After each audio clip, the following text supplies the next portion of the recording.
6:48, our top stories here this Monday, and updates from RPD. Police have arrested a man in connection to a deadly shooting over the weekend. That was on Thurston Road.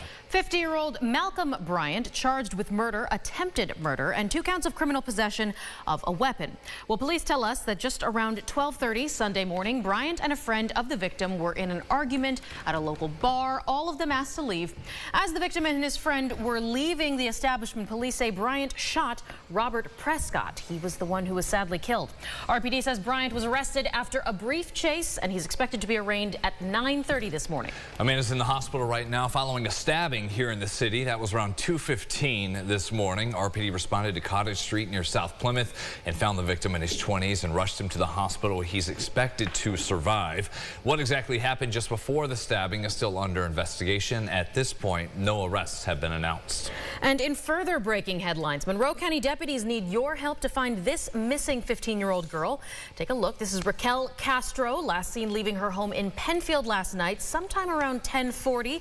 She did get into an unknown vehicle wearing a black hoodie and black sweatpants. So again, take a moment. If you recognize her or know where she is, please call 911.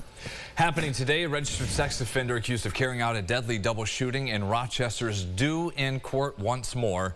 45-year-old Jamel Robinson faces charges of murder, assault, and weapons crimes. Police say he shot and killed 38-year-old Kevin Rigdon and wounded another man in his 40s in November 2023 on St. Paul. Robinson previously appeared in court for a bail hearing and at the time was denied that request. He's due in court at 3 for that next hearing this afternoon.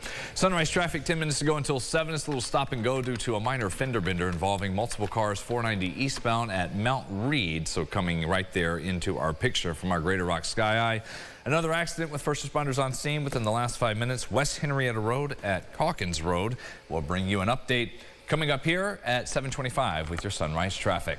Back to our news as the Eagles were great, pulling away with a dominant win in Super Bowl 59 in New Orleans, denying the Kansas City Chiefs mission for a three-peat. Yeah, might be great news for those Bills fans wanting a bit of revenge. Yeah. Well, it's also a big win for a local printing shop here. Workers at Tiny Fish Printing have been hard at work all morning, mass producing their Eagles merch.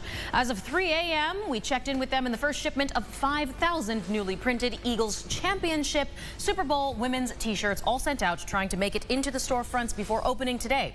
We also spoke with the owners, who say that although it's not a Bills win, they are certainly grateful for the business opportunity. It's amazing.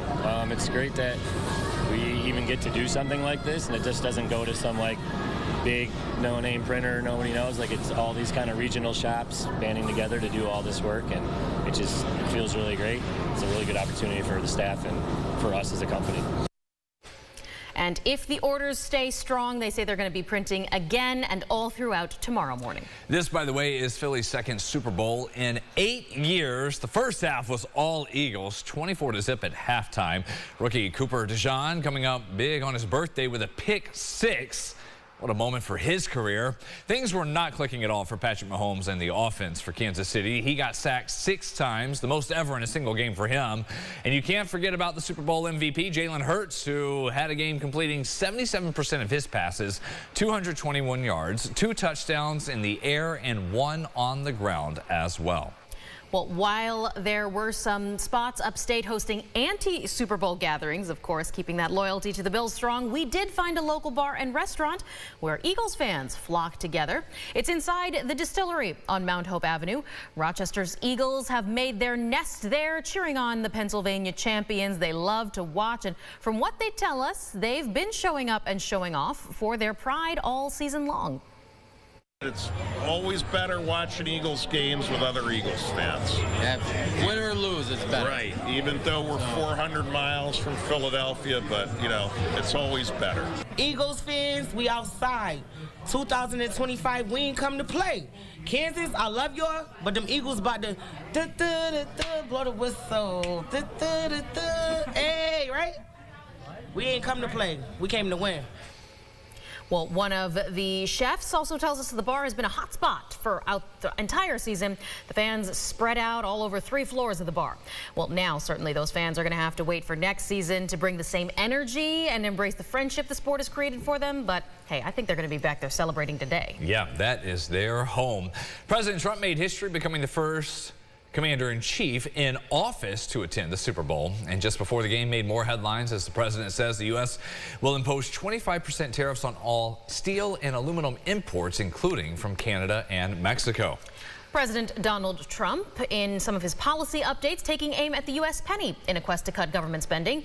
Via social media overnight, the president wrote that he has instructed the Treasury Secretary to stop making any new pennies. A report from the U.S. Mint last year said that the 1-cent coin made of zinc with a copper overlay actually costs more than 3 cents to make. He's also standing by last week's controversial comments he made about wanting the U.S. to take control of Gaza and have its residents leave the Palestinian territory, saying the U.S. doesn't want Hamas going back when Gaza is redeveloped. The president also compared it to a, quote, big real estate site, adding the U.S. is going to own it. Looking ahead to later this evening, RCSD will host a public discussion trying to gain some feedback for next year's school budget. Parents, students, and staff all invited to share what you think needs to be addressed and prioritized in the upcoming school year's spending plan. Last year's budget totaled more than $1 billion, focusing on making investments in literacy, enhancements to bilingual education programs, counseling, athletic expansions, as well as increases to career and tech ed programs. For anybody unable to attend the meeting, you can watch it streamed live on the district's YouTube channel starting at 6 p.m. and it will be at the central offices on West Broad Street. As parents get ready for winter break next week, our centers, we can tell you, will be open from 9 to 6, just not next Monday being President's Day, the federal holiday. City offices will also be closed that Monday. The art centers are typically open from about 2:30 to 9, offering dinner and snacks for kids, and then all the programs for children and adults. Some of those include sports, dancing, cooking classes, computer coding, life skills training, and a whole lot more. All residents of the city eligible to take part and to be out there to use the facilities, take advantage of those services. Were you checked out that final week before winter break growing up? Yeah. Thursday and Friday. Yeah. Usually. Yeah, right. You're already excited for the time off. And hey, James, earlier you said the skiing is probably going to be a huge boon for those resorts. Yeah, for sure. Monday through Friday. Yeah. Right? You have the capability to go all day, which is always nice. Sure. And the snow is there. There's plenty of snow on the ground. You can do some cross-country skiing as well. You've got a little bit today with some random lake effect. Tomorrow, it's just one squall in the afternoon, and then there's a big system Wednesday and into Thursday. It could be kind of a mess there with a wintry mix going to be possible. So I think every day, yet again, we'll get just a little bit of snow. It's been the pattern. Yeah, this whole new year, one after another. We'll have updates on the forecast and news, 7:25. Have a great day.